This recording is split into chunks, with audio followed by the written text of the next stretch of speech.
Really, the goal in all of this design, all the way from the front lobby to how the ORs flows, is to continually and cumulatively eliminate barriers to care, whether it be confusion or workflow burdens, or this department's 100 yards in the wrong direction. You just try and tighten that flow up, and it cumulatively begins to improve care in the way we care for patients.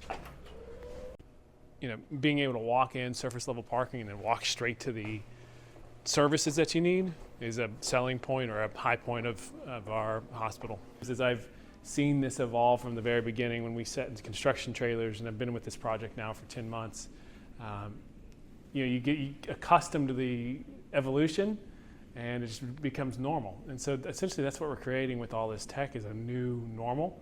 And we like to describe it as a new era of healthcare for the Treasure Coast. It's the first hospital in over a decade here.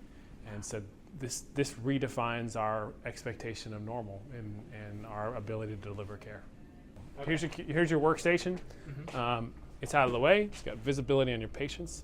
So it gets you where you need to be. Nice keyboard. It's easy to clean right here. It's my favorite feeling, those keyboards. Right.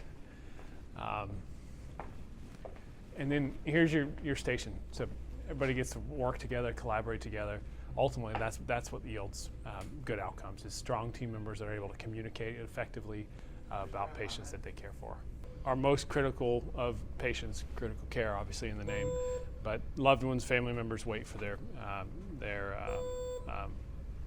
patients and their family members here on the other side. Right.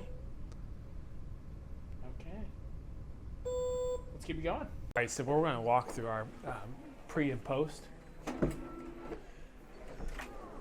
So if you're recovering from surgery, if you're preparing for surgery, you're coming from this room or going back to it. A little bigger. You'll see the tubbed floors. Mm-hmm. It's easier to clean, so more likely that procedures will happen in this room for, whether it be intubation or others. We have intensivists, which help staff this in addition to our hospitalists. Mm-hmm. So this is our highest level of care. On the other side, we have what's called step down, 16 step down progressive care unit, and then ICU, eight beds. Okay. So this is a typical patient room.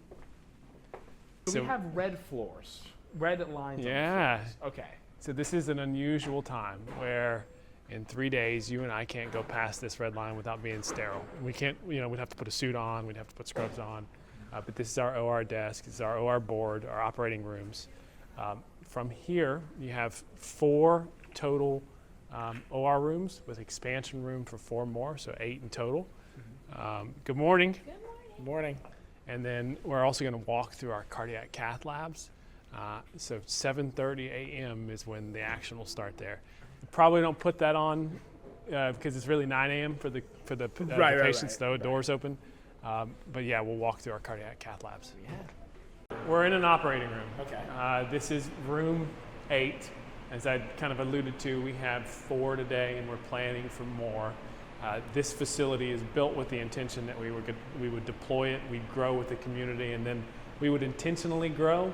What happens a lot of times in hospitals is that they build and then they add on, and it fragments care, and so our intention to set this up was to expand the needed areas. And so there's some facility pieces that support these ORs, whether it be enough generator power to last 7 days on 10,000 gallons of diesel, the whole house. That's a big deal for stability for our patients.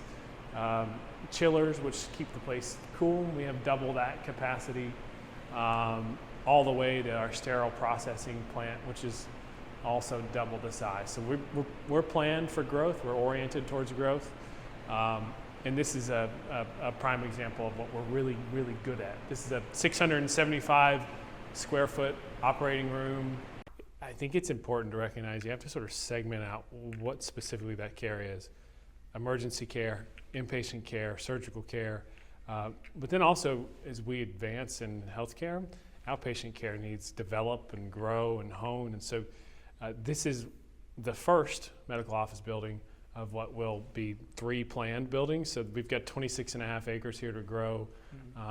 while we're a hospital with inpatient beds, we're very much focused on treating people in outpatient care settings, and the idea is to heal and treat and serve